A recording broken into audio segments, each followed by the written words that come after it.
The Witch of Edmonton is an English Jacobean play, written in 1621 by William Rowley, Thomas Dekker, and John Ford, all prominent playwrights of the era.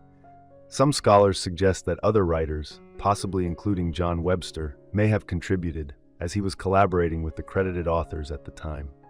The play was first staged by Prince Charles's Men, a troupe sponsored by Prince Charles, at the Cockpit Theatre in 1621, and later published in 1658 by a London bookseller. Its main narrative centers on Elizabeth Sawyer, who turns to witchcraft to take revenge on a community that shuns her, and Frank Thorney, who commits bigamy and ultimately murder to protect his inheritance. A troupe of Morris dancers also features, adding a comedic layer to the story. The play blends several Jacobean theatrical traditions. As a tragicomedy, it transplants the popular revenge tragedy form into a domestic setting, while also incorporating elements of pastoral comedy. Its plot is inspired by the real Elizabeth Sawyer, executed for witchcraft in 1621, with source material drawn from Henry Goodcole's pamphlet, The Wonderful Discovery of Elizabeth Sawyer, Witch, published shortly after her death.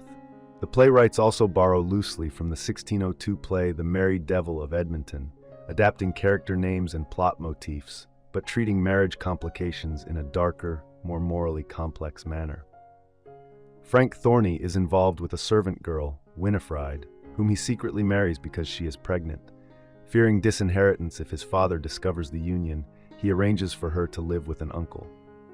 Meanwhile, Old Thorney plans to marry Frank to Susan Carter, daughter of yeoman Old Carter, who promises a generous dowry upon the marriage. Susan, pursued by another suitor, Warbeck, rejects him, while her sister Catherine is gently encouraged towards Somerton, Warbeck's friend. At the Carter household, Frank's father privately explains that the estate is in financial trouble and requires Susan's dowry.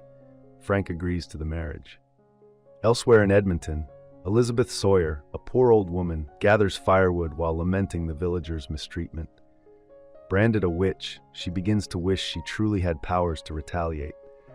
Landowner Old Banks appears, beating her for trespassing and calling her a witch. Later, a group of Morris dancers, including Old Banks' son, Young Banks, banter about their roles before spotting Elizabeth and fleeing in fear of her supposed powers. Agitated and vengeful, Elizabeth encounters Dog, a familiar in the form of a dog, who reveals himself as the devil. He promises to help her take revenge in exchange for her soul, and she consents. Young Banks returns, asking Elizabeth to aid him in winning Catherine's affection. She agrees, intending to have Dog mislead him. Meanwhile, Frank and Susan marry. Susan, deeply in love, notices Frank's unease. When pressed, he recounts a fortune-teller's warning that he would have 2 wives. Susan interprets this as her dying first, leaving him free to remarry, but grows alarmed when Frank insists on leaving briefly, fearing a duel with Warbeck. She resolves to accompany him. The Morris dancers tease Young Banks about love. Following Elizabeth's instructions, he finds Dog, who conjures a spirit resembling Catherine and lures him into a pond. Despite this, Young Banks blames only himself. Dog then agrees to help him at the dance. Meanwhile, Frank plans to flee with Winifred, disguised as a page, distressed by his second marriage.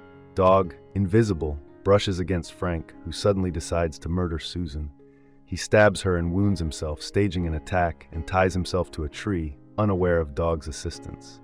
Old Carter and Old Thorney arrive to find the scene, with Frank blaming Somerton and Warbeck. At the Morris dance, Dog plays pranks on the fiddler.